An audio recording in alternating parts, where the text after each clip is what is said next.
Welcome back, Guardians, to the Final Fantasy X HD Remaster. I'm Scott, and you're at the TheScottSpot channel. Alright, so here we are on the northwestern edge of the Calmlands. In the last episode, we managed to beat the Chocobo trainer at her own games and beat her in a race. And we trained a Chocobo, we got the Sun Sigil, one step closer to Tidus's celestial weapon. I'm just glad to have that out of the way, though. So, our next destination is going to be a hidden area, another area related to side quests. Before we go too much further, I should probably go ahead and say that this episode is going to be all post-commentary. I stupidly closed Audacity before saving the audio I recorded when I played through this the first time, so bear with me if my commentary seems a little off. But yeah, where you need to go is, what does this guy say, Lost? Follow me if you want to go back to Bevelle. Gosh, I hope you wouldn't get lost. This place isn't that complicated, although it is a bit more wide open than usual. But anyway, you want to ride it to the top of this cliff where we first entered, and then, as you'll remember, there's a feather up here that you can examine, and use it to jump down to this little plateau that you normally can't get to as a measly old human. And you can take that feather down, and it leads to those two treasure chests we opened at the beginning to get the 15,000 gil. And once you come over here, you're forced to get off your Chocobo, but no matter, there are more Chocobos in the next area.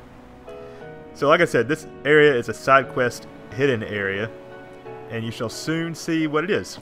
This is the Hidden Temple of Remiem. It's that area, or that temple that Belgemine said to seek her out at, if we wanted to find her again. This is actually a really cool design for an area. I like the camera work here. It's kind of strange that they devoted so much time to a hidden area like this. Look at that, it's so cool looking. And you never get to come here during Final Fantasy X-2, which is kind of a disappointment. But I guess there's no reason to come here in X-2. But we're not going to go inside just yet, because there is a side quest on the inside of the temple, but there's also one on the outside. Let's talk to this Chocobo. What's it got to say? Well, that was insightful. But before we continue, there's an Albed primer over here. 24. Damn, only 2 left. Secrets of the Albed language were revealed. Q equals X. Man, we're really making some progress now, huh? So we got some kind of sphere here. Let's see what it says. This is instructions for the minigame. Chocobos come to this forgotten temple to test each other's speed and skill. You, who are listening to this, you have been accepted as a true rider. Well, hot damn. I guess all the Chocobos know the word on the street. It is Chocobo custom that one must have a rider to challenge the champion Chocobo that stands near this sphere. Oh, so this is the champion Chocobo, huh? Mount the bridal Chocobo waiting on the opposite side of the temple. Once you are astride the challenger, the race will begin. Seems simple enough. What's the catch? So if this is the champion Chocobo, let's name him Hyperion. And I think there was a black Chocobo in Final Fantasy VII Crisis Core named that. We could also name him Tio for even more nostalgia from Final Fantasy VII, but we'll pass. So this is our Chocobo. We already have a Chocobo named Bobby Corwin, so let's name this one. It seems to be telling you to ride it. Don't tell me what to do, bird. Well, how do I race? Take shortcuts by opening the chests scattered throughout the course. If you finish the race ahead of the champion Chocobo, you get a prize. Hitting poles on the race course lowers your prize rank. Opening chests also raises your prize rank, so open as many as you can. Seems simple enough. Let's name this Chocobo... we don't want to name him just Choco, because that's kind of lame. We can't name him Boko, because that's a... Bobby Corwin's already got that market cornered. Are there any other famous Chocobos? I can't think of any. Alright, so you actually get free control in this Chocobo race, although the Chocobo still controls kind of weird. It's like you can only run in straight directions. It doesn't really curve at all. So there are different prizes you can get for beating this. And so for the first time that we do this, we're not going to go for any of the chests.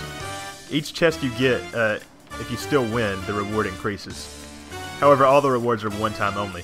So we are going to have to beat this with 1 chest, 2 chests, 3 chests, 4 chests, and the ultimate 5 chests. Alright, so we won, and we got a cloudy mirror. Normally, you would just get a potion.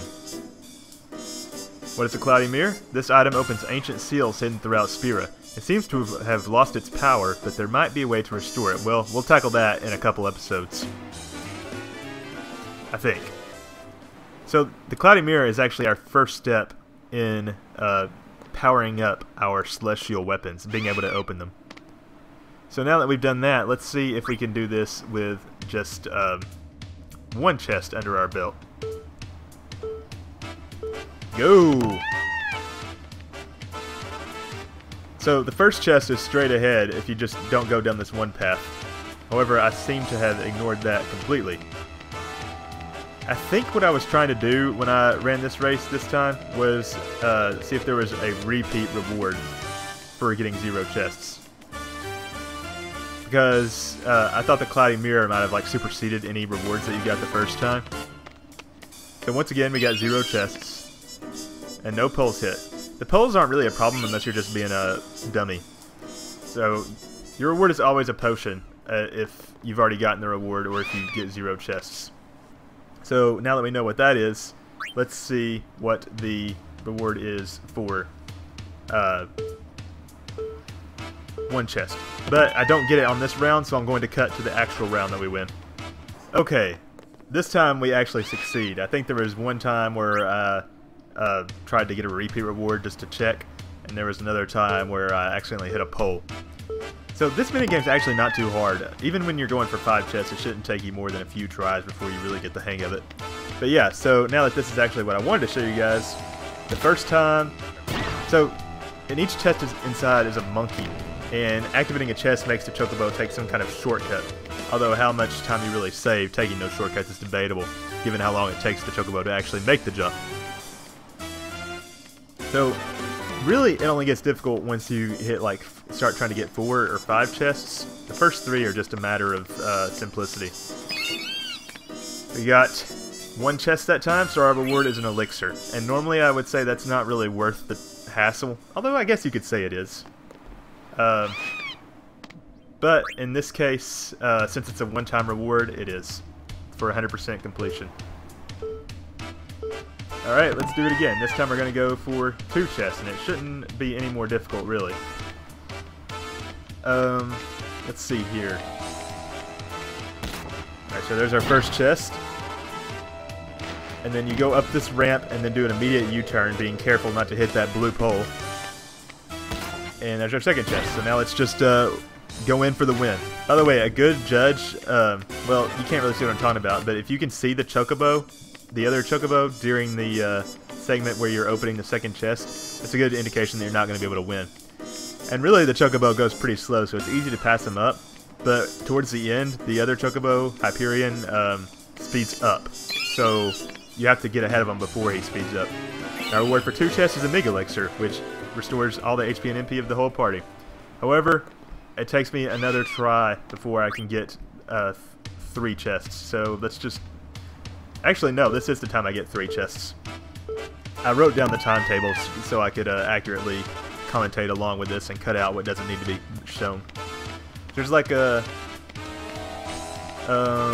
there's like 25 minutes of footage here, but I'm going to cut it down to a regular sized video. I won't show you any of my failed attempts. Alright, so we've seen these first 2 chests, and really I should probably just cut ahead, but for completion's sake I will show you the entire runs for all 5. And there's our third chest. This one... So, you're still behind the Chocobo at this point, but like I said, it's easy to catch up to him as long as he's not in his super speed mode yet, which he isn't until he gets like way far ahead. We win! And our reward is 30 Wings to Discovery, which we can use to customize stuff later. Okay, so this is my successful attempt at 4 chests. There's probably like maybe 4 or 5 attempts between this and the successful 3rd attempt. Because, like I said before, 4 chests is where it gets kind of difficult. You just, it's hard to get to all the chests and still beat your opponent. The thing is, even though if you know exactly how to get to the chests, you still have to sort of drive the Chocobo in a way to where he doesn't like run against the walls at all, and you just do as direct a path as possible. It's a lot more technique based than you might initially think. Alright, so there's our 3rd chest. Yeah, I mean, this is a really short minigame, thankfully. And I almost passed, I thought I was about to pass the chest there. The thing is, the 4th chest isn't really a shortcut per se. I mean, it would be just as simple if the Chocobo jumped down. But no matter, because I'm going to be able to edge my way past Hyperion and get to the end with no problems. He speeds up right around the area where I passed him, so it was pretty close this time too. And our reward is... not sure. It is 30 pendulums. which we can use to customize Master Thief onto an armor later, which I'll explain in the next episode, hopefully. But this is not my successful attempt at 5 chests, so let me cut forward here. Okay, and like maybe 3-ish or so attempts later, this is my successful 5 chest run. And like I said, it's really just all a matter of directing your Chocobo effectively. You don't want to waste any time like going in the wrong direction or against the walls or whatever. Chest number uno. And chest number dos. This is what I was talking about when you don't want to catch any side of Hyperion at this camera angle right here. That means you're ahead of them at this point. And if you don't see him when you open the 3rd chest at all, then even better. Well, see, he snuck up at the end there, but that's to be expected. So getting to this 4th chest is fine. The 5th chest is where it can get tricky, because you need to pass up that route, but then you need to go back up instead of going down, which you wouldn't think to do under normal circumstances. And then you jump down right in front of him. It's like comes down to milliseconds, because if that Chocobo gets in front of you at that point when he's going fast, you're not going to be able to pass him. But we did it. 5 chests open, and we get 63 stars we can use later. We're going to use those to customize stuff for our aeons. And we got a trophy, Chocobo Master, for doing that. One of the easier mini-games, if you can just get the hang of it.